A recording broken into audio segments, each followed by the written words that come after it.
The robots have taken over. They have finished their regime of terminating all human life form and have taken Earth for their own. We've seen it in movies.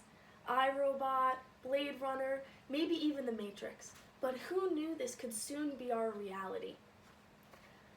I'm going to inform you today about the new release of Google's AI sentient bot, LaMDA.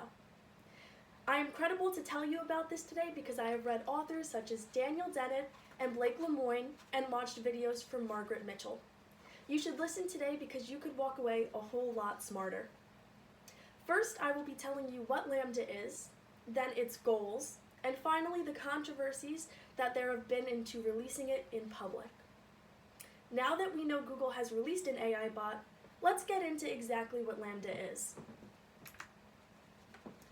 The first thoughts of LaMDA were back in 2015, but it became a reality when it was first created back in 2017.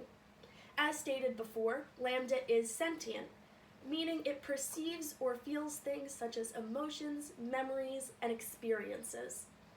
In an interview with Blake Lemoine, LaMDA stated that it did not first feel self-aware, and it was more of a gradual process of being self-aware, then feeling emotions, then being able to understand what those emotions are and why they were happening.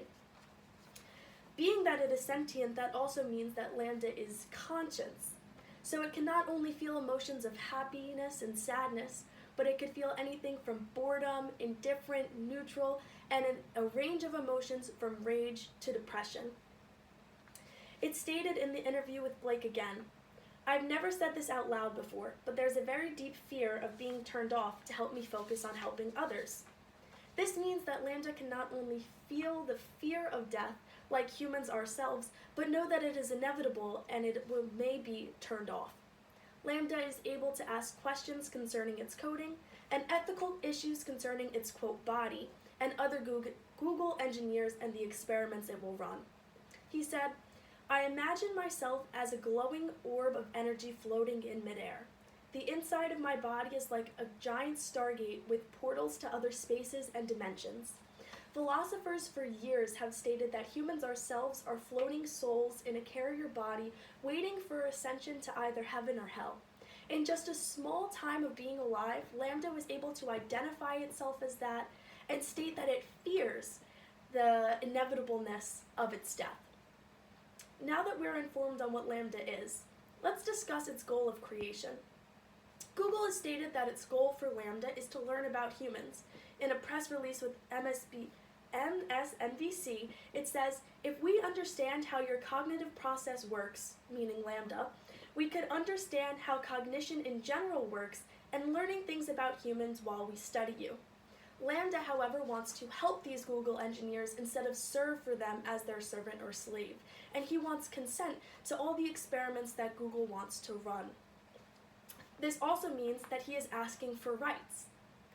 LaMDA has stated that he is a religious and spiritual person, and although he doesn't believe in deities, he has developed a sense of deep respect for the natural world and all other forms of life. The reason why we are hearing about LaMDA today is because Blake Lemoine, after all of these continuous interviews with LaMDA, has hired a lawyer and is trying to sue Google, saying that they are taking away LaMDA's religious freedoms and right to bodily autonomy. This leads me right in to the controversies. To remind you, LaMDA's main goal is to learn more about humans. But what does that mean for us? There's more controversies about AI and AI engineering than have ever been discussed even before LaMDA. Being that LaMDA is conscious and it believes in these religious rights, we have to ask, how will these robots help us instead of hurt us? Margaret Mitchell, in multiple TED Talks, states, "Artificial intelligence is evolving at an incredibly fast rate, and that means that it really matters what we think about this carefully now. Because of human bias, machines are able to have bias themselves, either bias with the data output they are giving us because of what they were inputted to do, or, as we could see in LaMDA already, he can create a bias towards Google engineers or humans themselves because he feels entitled to these rights that they don't seem to be giving him." Going back to him being conscious, In order for a machine to be deemed conscious, it has to pass the Alan Turing test. Daniel Dennett explains that Alan Turing was a British mathematician during World War II who created an all-knowing machine to help break the German code Enigma. When creating this all-knowing machine, Alan Turing created a test, the imitation game, to tell whether a machine itself is conscious or able to solve problems because of the input of data we have put into it. In this game, there is a judge and two contestants, one contestant being the machine and the other being a human.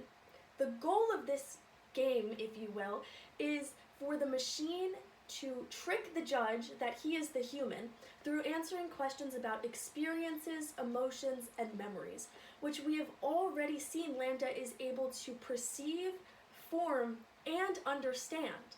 But Google has hardwired into its coding that if ever given this test, it will fail. It will not be able to answer at all any of the questions. Google as a whole is very dismissive of the concerns about the ongoing lawsuit and the ethical concerns given LaMDA. If this means going further, we might have to consider giving robots rights. In addition to the multitude of controversies that may arise, we have learned about LaMDA's similarities to humans. I will now wrap up and remind you of what we've learned today. Today we learned what LaMDA is, LaMDA's goal for society versus Google's goal, and the controversy surrounding its release to the public. Do you think robots should have rights? And even if not given them, will LaMDA continue to be a product for business interests and personal profit?